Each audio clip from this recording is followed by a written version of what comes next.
Thank you, Greg. I appreciate that. Before I start, I really would like to mention I really appreciate all the assistance that I've received from SETI and Breakthrough Listen just to make this meeting happen. I mean, actually, this has been about a year and a half in the works. And just briefly, I'd like to thank Bob Goodrich and Richard Freedman and Gerald Tarter and Gerald Harp and Andrew Siemion and Greg Hellbourg for helping to put this together, as well as Vishal Garaj. And certainly Greg Hellbourg and Chitwan Kaudan for their really hard work in trying to characterize how these methods behave. So I'd never personally heard the term signal triage before until last week when I heard Ian Morrison talking about it at the SETI workshop for the detection of, for understanding alien intelligence. I think I have that wrong, but anyhow. So what is signal triage? So signal triage is a rough, approximate real-time analysis of a time series. That is a series of samples, amplitudes, and it's done just to determine whether or not more rigorous analysis is justified.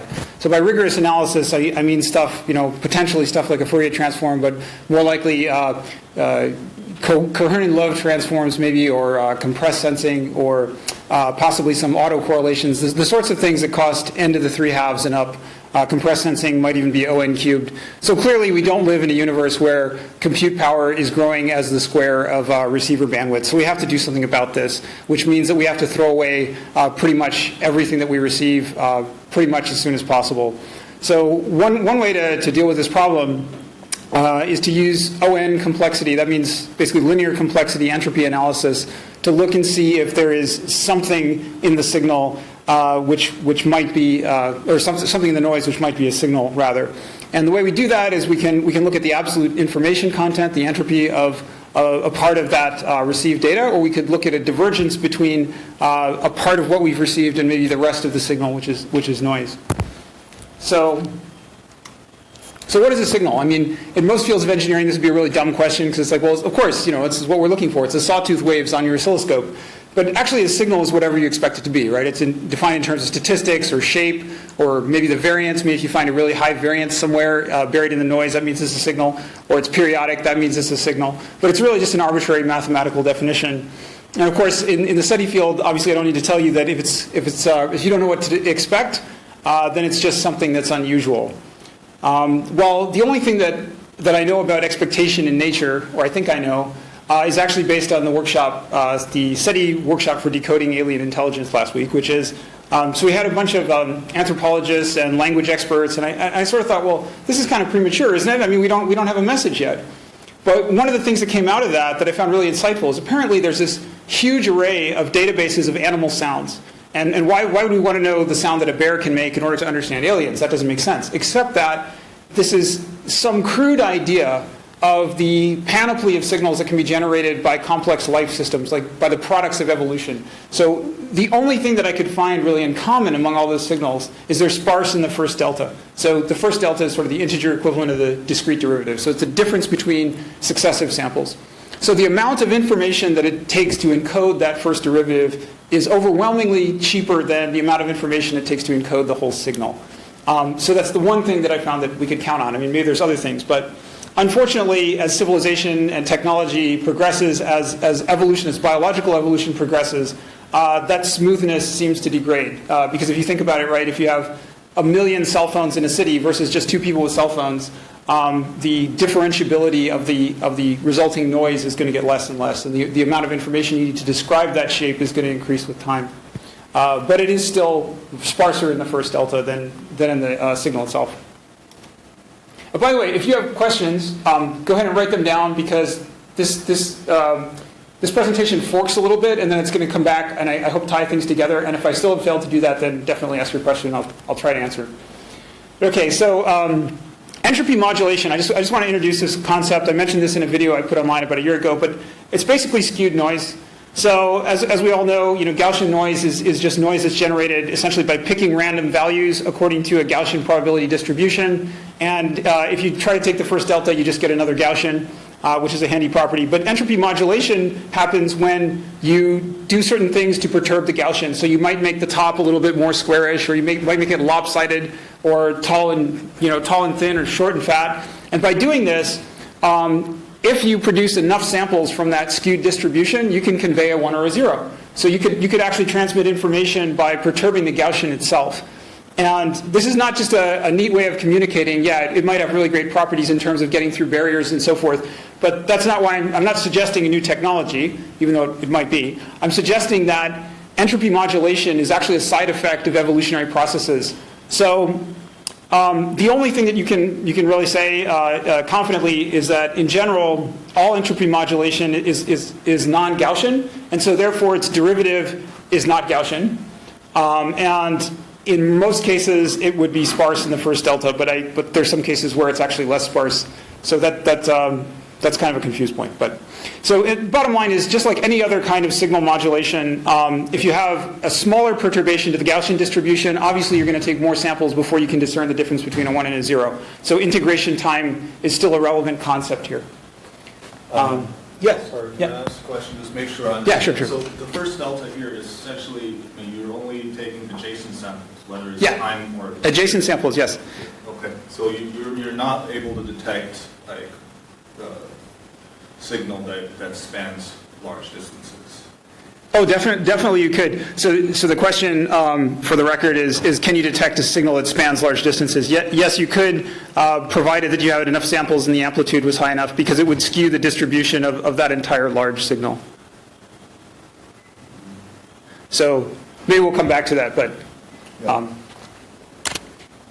so evolution concentrates energy. I know I'm jumping around a little bit, but I'm going to try to bring this all back together. So if you think about non-living natural systems, they tend to radiate sort of log normal noise. And the astronomers will probably correct me if I'm wrong, but if we look at the intensity over time of stellar radio noise, it's essentially a log normal distribution, minus if you don't consider the huge flares. Is that accurate or not? Stellar radio emissions. So like the radio emissions that are coming out of a star, the radio noise coming from a star. Stars don't produce very much radio emission in general. Okay. They produce thermal emission, okay. Which is relatively weak. And then some stars, particularly small stars, produce a variety of non-thermal emission. And that emission is incredibly diverse. And most of it is what's called electron-cyclotron maser emission. But this is a very active area of study to understand the kind of complete spectrum, if you will, of non-thermal radio emission from small stars. So I think I would say that no, stellar radio emission is probably not well characterized by log normal noise. But we can talk about that more. Okay. So I'm just going to repeat for the record that my example of stellar radio emissions probably is not good. And but my point with this is that non-living systems, in a gross generality, tend to produce more or less log normal noise. For example, if you looked at the reflections off of individual grains of sand on a beach, depending on the angle at which you were facing the grain of sand on certain faces, you would either get higher intensity or lower intensity, and the distribution of those intensities would be log normal in nature. But in any event, living systems tend to concentrate energy. So from fat stores like fat vacuoles in single-celled organisms all the way through modern nuclear power, evolution is essentially the process of mastering energy concentration. And as life evolves, both the total heat exhaust and total number of organisms, or total number of machines, if you like, increases exponentially in a way that's approximated by geometric Brownian motion. So this is not my theory. This is the Evo SETI theory of the mathematician Claudio Maccioni, who I had the pleasure of meeting last week at the conference. And basically his Evo SETI theory explains the GBM and its ramifications for evolution. And evolution is not just the evolution of biology. It could be the evolution of machines. It could be the evolution of a spectrum, of the topology of a spectrum. So if I think in particular of the radio spectrum, then assuming that maybe log normal is the wrong word, but we have this very randomish sort of noise in the background coming from the sun. So if Earth had no radio antennas and you held up a radio dish, what you would hear is basically a lot of the noise coming from space, and most of that, I guess, from the sun. And when you operated the first radio antenna, you'd have these huge high-powered bursts punctuating that background. And so in some sense, the information that's used to describe the shape of that curve once it's been normalized is actually very, very low compared to the information you'd have to describe the background in the absence of those pulses. So in other words, when you normalize from the minimum value to the maximum value, in the case where you're making these broadcasts, you have a few spikes on top of a very low amplitude noise because it's been normalized. So the information in that shape is actually a lot less information than I would need to describe the background itself once it had been normalized. So what we're talking about is essentially topological entropy, but we'll get into that in a bit. So anyway, over time, as I said before, because you're getting more transmitters, more transmitters and more power to all the transmitters, the total radio exhaust power and the total number of transmitters grows exponentially in a manner roughly consistent with geometric Brownian motion. So every year we kind of buy a new cell phone, or somebody that never owned a cell phone buys a cell phone. We put in a new nuclear power plant so we can power a few more dishes, we can power a few more broadcast antennas. And so you get this sort of exponential effect over time. So another way of putting this in general is some antennas are more equal than others. So life processes do not allocate resources equally. They allocate them according to power laws. Power as an exponent, not as an energy here. And this is basically due to the work of Nassim Taleb, or I should say Nassim Taleb popularized this notion in his book, The Black Swan, which essentially predicted the global financial crisis. And the reason it predicted the global financial crisis is because there was this assumption that stock price motions moved according to log normal distributions, and they don't. And the difference between that is the difference between essentially a technological process like a stock market and a natural process.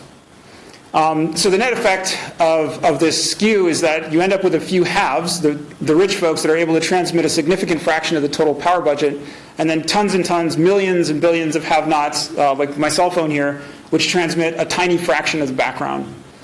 So basically the technological radio spectrum is not log normal, because the most numerous transmitters are the weakest rather than the geometric mean. So in a log normal distribution, the sort of mode of the distribution, the bump in the middle, is a geometric mean of the distribution. It's sort of equivalent to the mean of a Gaussian distribution.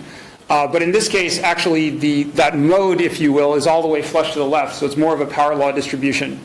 And by noticing that difference, you would learn, if you didn't already know, that the radio background on Earth is largely technological in origin. Jerry, yes? Sorry, am I misunderstanding? But a log normal distribution, in a log normal distribution, the most numerous is weaker than the geometric mean. Okay. Distribution, the most numerous is the geometric mean. In a log normal. Maybe I'm using the word numerous wrong, but the peak of the PDF is what I'm trying to say. I may be using the term numerous in the sense of population incorrectly, but so what I'm saying is in a log normal distribution, you have this basically a very sharp curve up, and then you have a peak, and then you have a slow curve down. So I'm saying that basically it's most likely that you'll find something with this much power as opposed to this much power or this much power.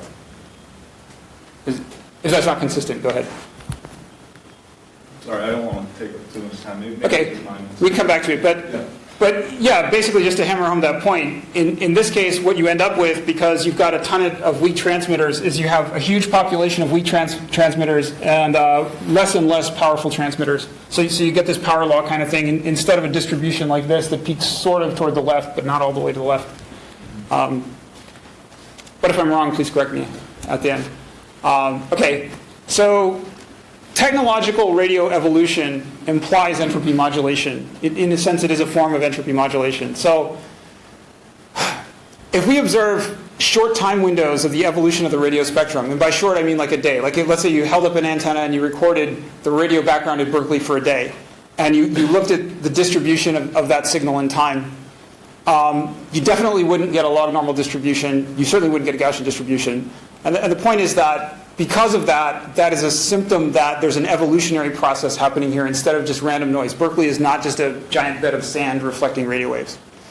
And to be really crystal clear, again, I'm talking about, when I say entropy, I'm not talking about the second law of thermodynamics. It's not thermodynamic entropy. I'm talking about the information content of the topology of the signal after normalization, and probably also after taking the first derivative, the first delta. So on the 50,000 foot level, I'm asserting that evolution cannot produce log normal exhaust, or I guess a softer way of saying that would be that evolution cannot produce something that looks like random noise.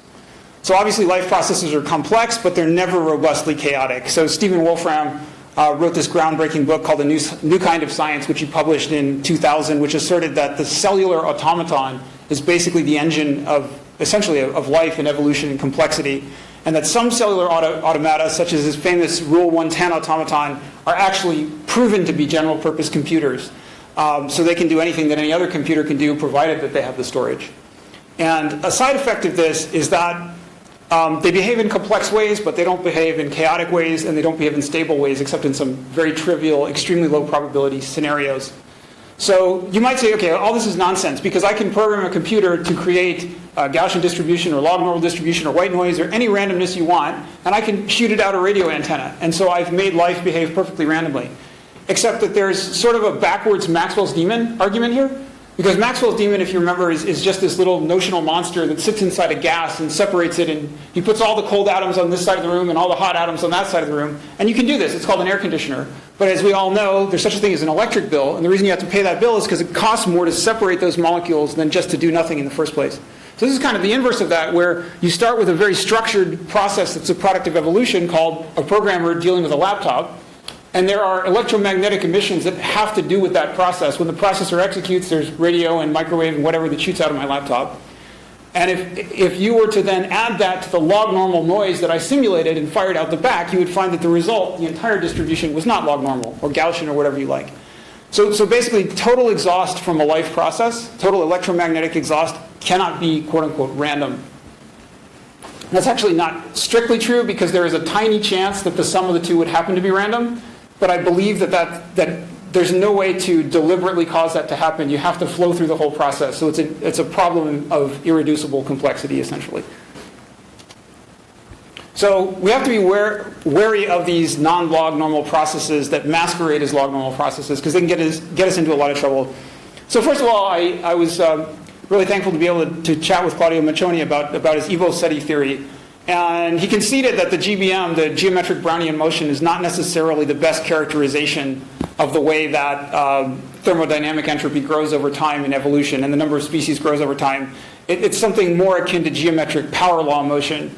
But even that is slightly inaccurate. But the point is that all of these adjustments are kind of moot, because the whole theory is dominated by this central growing exponent. So these polynomial adjustments to individual species and their thermodynamic footprints are actually immaterial, ultimately, asymptotically. But that's not always the case, because, for instance, we have the Black-Scholes option pricing algorithm for pricing stock options, and this is based on the assumption of log normal motion of stocks. And as we all know, we were around in 2008, and we saw that you can move 20 sigma in a day. So a lot of hedge funds have made a lot of money making the bet that essentially technology does not produce randomness in an abstract sense. So mathematically speaking, Nassim Taleb actually wrote a paper and did a YouTube video demonstrating that if you assume that you have a Gaussian distribution, but that Gaussian distribution was derived from some finite amount of data, then there's a variance to the variance, because you're not really sure what the variance is, but there's a variance of the variance of the variance ad infinitum. And if you add up all of these small deviations, then you end up with long tails. And so basically, if you look at a technological process, you end up with a product that is non-random. It's just another way of sort of saying that. So if you buy my theory, and you may not, but if you buy my theory that non-log normalness or entropy modulation is consistent with technology or consistent with evolutionary phenomena, then we'd want to find them. And what's a good way to do that? So first of all, just to be clear, a log normal distribution is informationally equivalent to a Gaussian distribution, because in one case you just take the logs of a bunch of positive numbers and you end up with a Gaussian, in the other case you have the Gaussian. So we can sort of just talk about Gaussian and non-Gaussian and not worry about the logarithmic aspect. So the first thing you have to do is you have to quantize the data. Obviously this happens automatically in any scientific detector, because you get integers out, you don't get real numbers out. So for example, in the radio dishes that I've seen, basically you get 2 channels of 8-bit voltages, 1 for each axis. And to be really pedantic, there's an entropy contrast optimization that has to be done. So if we were to quantize everything with, so quantization, by the way, is separating real numbers into equally spaced buckets from some minimum to some maximum. So if we only had one quantum, then everything would be the same value. And so everything would have 0 entropy, and so we wouldn't discover anything. On the other hand, if we had like 80-bit quantizers, then every single value coming off a detector might be a different value. And so all the entropies would look maximal, and we still wouldn't have any contrast. So it's sort of an inverted U-curve. So at the top of the U-curve is some optimum contrast, quantizer to use for maximum entropy contrast. But I can save you the time and tell you that, at least in radio astronomy, it seems like 8 bits is pretty good. So what can we detect? Well, if we couldn't detect sinusoids, this would be pretty useless. So we could definitely detect sinusoids. Chirps, quasi-periodics. Quasi-periodics are really interesting because basically, so these are like sine waves, except their quote-unquote period is not actually a period. It sort of chaotically jitters. And so unlike with other more consistent signal forms, the longer you integrate, the worse it is. Because what ends up happening is sometimes you get constructive interference and sometimes you get destructive interference. And ultimately what happens is that the residual of all of this integration just falls under the radar of the standard deviation that you'd sort of expect with that much integration and numerical noise anyway. But because quasi-periodics are also smooth in their first delta, or relatively smooth, we can detect them with entropy methods. We can detect wideband, which is really just sort of a abbreviated form of generalized entropy modulation. We can detect solitons. If you don't know what a soliton is, please have a look in Wikipedia. These things are really cool. They're the closest thing that you can get to a particle in some sort of wave sense. They're almost immune to 1 over r squared attenuation because there's this cancellation that happens that keeps them sort of intact as they travel. They're not immune to chromatic dispersion because they have more than one Fourier component. But anyway, so I think, just for the record, that we may have underestimated the distance at which someone could detect us because we haven't accounted for the possibility of soliton broadcasts. But that's a side issue. Of course, we can detect entropy modulation because that's directly related to entropy. But so anyway, so how does this detection manifest? You can look at a signal in terms of its absolute entropy, how much information is required to encode it, and there's always an error term here, depending on which type of entropy it is. Or you can express how far that signal deviates from what you expect. And what you expect depends on established distributions or perhaps the other signals that you've received. So anyhow, once again, to drum the point home, I would ascertain that intelligent signals are sparse in the first delta because they're continuous. So it's better to look at the first delta than the raw signal. If you apply these methods to a raw signal, you're not going to get anywhere near as good results as if you look at the first delta. That's, of course, distinct from PCA analysis, which looks at the entire signal. Okay, so how do we do this? One way is entropy transforms. It's really, really simple. So we're given some haystack, which is just a time series of samples. It doesn't need to be isochronous, but in radio astronomy it usually is because you have a regular sampling rate. And then there's a sweep window of some particular width, which is usually a lot smaller than the haystack, and you slide the sweep window from left to right across the haystack. And as you're doing this, you either measure the entropy of what's inside the window, or you take a divergence between the window and what's outside of it. Very simple. And so the output is just simply a vector, which contains whatever entropy quantifier that you've selected, basically sorted by time. But the output vector, of course, is a little bit shorter than the haystack because the width of the sweep window is positive. So what is entropy? So now that we're this far in the presentation, I'll go back and mention that I've looked at so many different fields and how they define entropy, and there are some similarities, but there are a lot of differences. And so I've concluded that this is really just a qualitative term used to describe a wide variety of information quantifiers. And I use the word quantifier very deliberately because if we talk about metrics or measures or gauges, these all have very precise mathematical meanings. And if anything, entropy is a different animal. Let's put it that way. So, and I already mentioned you can compute absolute entropy or divergences. And like you'd expect, there are different types of entropy transforms for different purposes. They all share the sweep window and haystack characteristic, but other than that, they're different. So there's two families. The first is what I call monovalent entropy transforms, meaning there's like one face, you're looking for one thing, which is simply the information content. How much information does it take to reconstruct this signal? So agnentropy is what I call agnostic entropy. So I published a paper on this last year. It's the fastest. It's on the order of a gigabyte per second. So you're just looking for the amount of information encoding the topology of a particular signal. And I won't go too much into it, but suffice to say that where agnentropy differs from Shannon entropy is that agnentropy includes some overhead that Shannon excludes, because Shannon actually is an asymptotic form of entropy. And so it turns out that when you include that error term, the transform actually accelerates by like a factor of 2, which is really weird. But Shannon, so Shannon's like half the speed of egnentropy, but it's a few percent more sensitive. I'm biased, I like egnentropy. But log freedom, I'm not going to go too much into that because it's used for tuning random number generators. So this is something actually that we used in models of quantum cryptography toy models, essentially, where we're trying to identify weaknesses in a quantum encryption algorithm by looking at the set of random numbers that it generates as masks.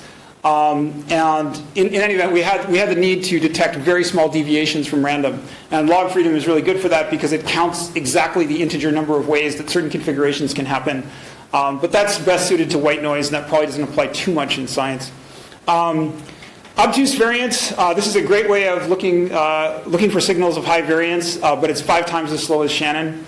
So the reason I call it obtuse variance instead of true variance is because it makes the approximation that the mean inside the sweep window is equal to the mean in the entire haystack. And this is a relatively good approximation most of the time. But anyway, it's ON instead of ON squared because of that approximation. If I don't make that approximation, then I end up with maybe an n squared complexity, which is really expensive. Obtuse kurtosis is using exactly the same method, but it's really slow and it doesn't seem to pick up on signals very well. And I think the reason is basically because of maybe the obtuse assumption is inappropriate, because kurtosis, of course, is degree 4, and so small perturbations are magnified, small errors are magnified. I don't know, but I was just never able to get very far with that. And so bivalent entropy transforms, these are basically divergences. So there's a few of these. So Kullback-Leibler is probably the most popular one, the Kullback-Leibler divergence from a distribution to some observed distribution. So if you're familiar with the Aikake information criterion, which is sort of a continuous generalization of Kullback-Leibler, both of them have this problem. And the problem is that there are singularities that can happen. So literally you can get infinities coming up, which is really problematic. So I kind of avoid it. But so there's an alternative, which is Janssen-Shannon. So the Janssen-Shannon divergence is a very precise way to compare 2 distributions. You can quantify, actually in bits, the distance between those distributions. And of course, these are normalized distributions. They're probability distributions. But it costs about 50 times as much as egnentropy. So it's very, very slow, and it requires a lot of numerical precision. There's also a generalized hyperdimensional version of Janssen-Shannon that allows you to weight how important each distribution is. So I have this thing I call the Leidig divergence, which is just an interpolation between Kullback-Leibler and Janssen-Shannon, but it's about 3 times as fast as Janssen-Shannon, and it doesn't suffer from the singularities of Kullback-Leibler. And one of the advantages of this divergence is that it actually weights the significance of the distribution depending on how many samples are in the distribution. So instead of just leaving it to the engineer to decide which one is more important and by how much, it has an objective way of assessing that for you automatically. And finally, before I even knew what a divergence was, I came up with this thing I called exoentropy, and it's relatively cheap and it's moderately sensitive. So that's the cheapest and least sensitive of all of these. So where's the beef? I mean, who cares? So there's a big problem, and the problem is this. If you pick a PCA, any given principal component analysis, to analyze a signal, and your assumptions about sparsity in that signal are vindicated, then entropy methods will perform, all entropy methods will perform worse than that PCA. And what do I mean by this? I mean, let's say that you expected to receive a sinusoidal signal with maybe 3 dominant sinusoids, and you do a Fourier analysis of that signal. You're not going to need as many samples to discover those components as you would if you used entropy methods. So entropy is inferior. So why would you use it? Well, because it's generic. It can find a wide variety of signals, even when your assumptions are wrong. And it's really, really fast. And it's not just the difference between n squared and ON, or n log n and n. It's cache efficiency. So even if I do an FFT, if I do a fast Fourier transform on a really large signal, I'm going to have cache thrashing in my machine because I'm going to be jumping different cache levels. I'm going to be moving in sort of an unpredictable way through memory. And that's expensive in terms of frontside bus activity. So the n log n actually kind of gets magnified by that. Whereas with an entropy transform, you're basically going from beginning to end in one fell swoop. So it's a straight burst through the frontside bus. So obviously, again, we can't afford to analyze everything thoroughly. And we were just talking about this at lunch. So GPU prices are exploding. due to cryptocurrency, basically the total market cap of cryptocurrency exploding even faster. So the exponent on GPU prices, I understand, is not quite as bad as the exponent on cryptocurrency expansion to date, but it's painful. And obviously storage, bandwidth, and electric power are also not free. So it's a trade-off thing. So here's some weird uses for entropy. One is that you can optimize hyper-uniform distributions in manufacturing. So if you're trying to manufacture doped silicon, for example, there's a certain quality to the distribution that you expect of p-type and n-type material in your bulk silicon. But it might be that if your machine isn't working very well, that you put tons of p-type in one place and tons of n-type in another, and then you don't have a semiconductor. And if you take an electron micrograph and you find out where the different kinds of atoms are, you can use entropy transforms in 2 dimensions to basically characterize how well your dopants are dispersed in the silicon. There's a bunch of other examples of this, like metal alloys and amorphous solids, where you're trying to do quality control on a nanoscopic level, essentially. Gerald Harp had a really cool idea, which is quasi-crystal characterization. I haven't really investigated this. I did actually contact a quasi-crystal group in Michigan, but I didn't hear back.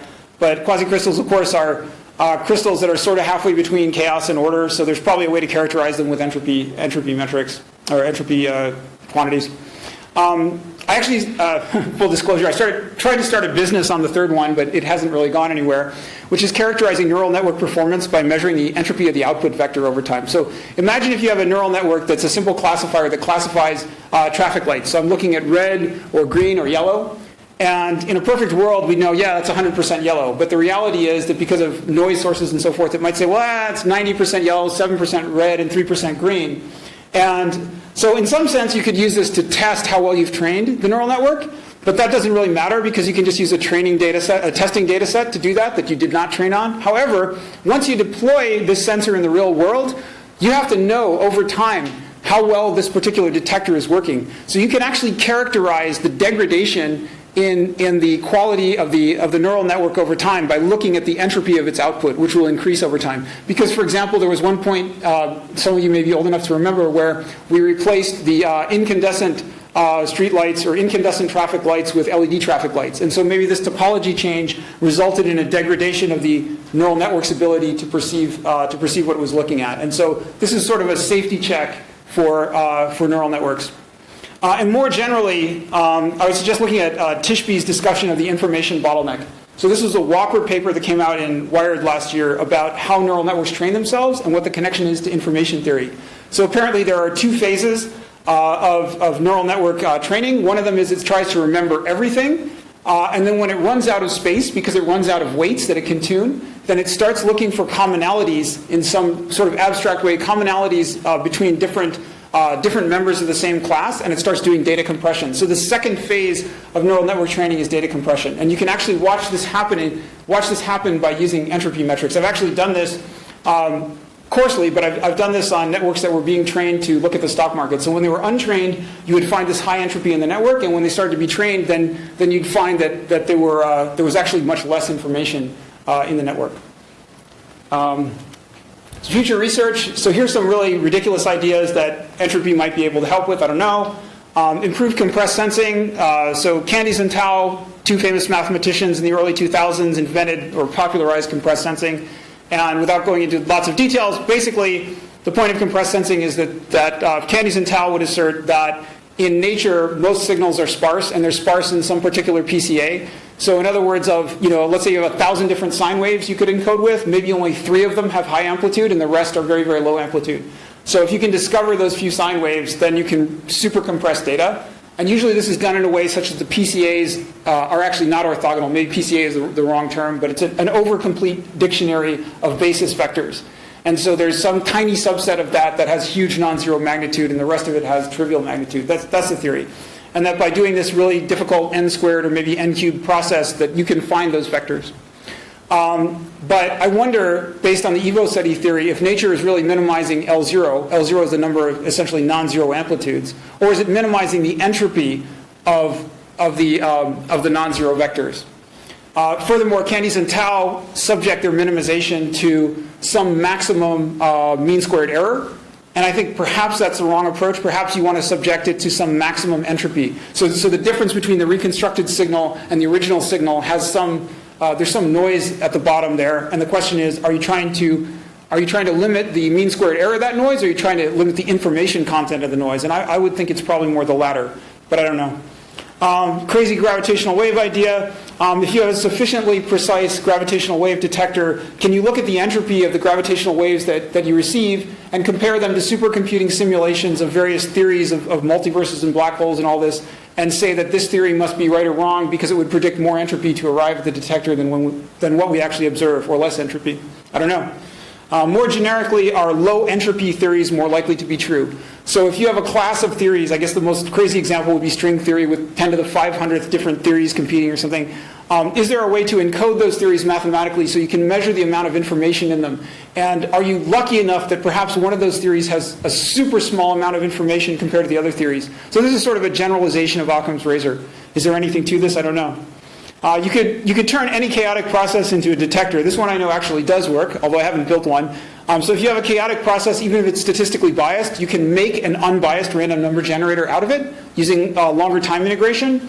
And if that system is perturbed in any slight way, and you have enough samples over time, you could detect the fact that it was perturbed. So you might be able to detect really subtle phenomena using this method. You wouldn't get directional information or topological information, but you'd know that a certain event had happened. So finally, here's some papers, tools, and experiments. So maybe I should have started with this, but entropy in astronomy is not new. So the first use of it that I know is Kimberly Cartier out of UPenn did a study where she was trying to find exoplanets, basically using entropy methods, and she had apparently some success with that. I tried to get hold of her, but I couldn't. Jason Wright, if you read his blog, he's got AstroWright, I believe it's called. He's got a bunch of discussion here and there about technology and civilization and entropy.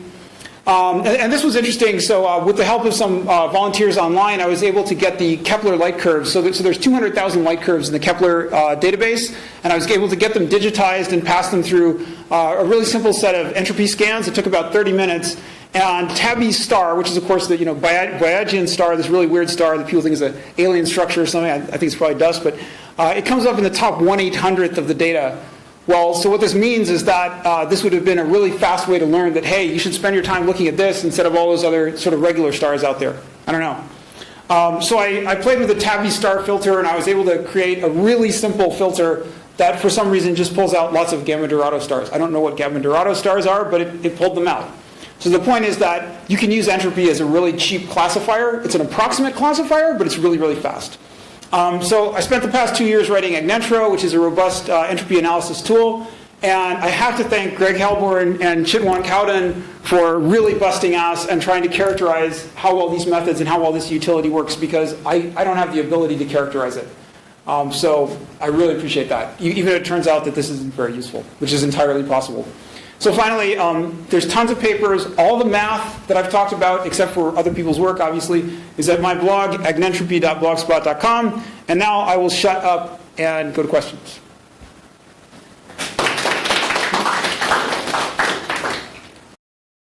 Okay, I'm sorry. Go ahead. Question. First question. Yes, first question. Explain a little bit what you mean by the entropy of a theory.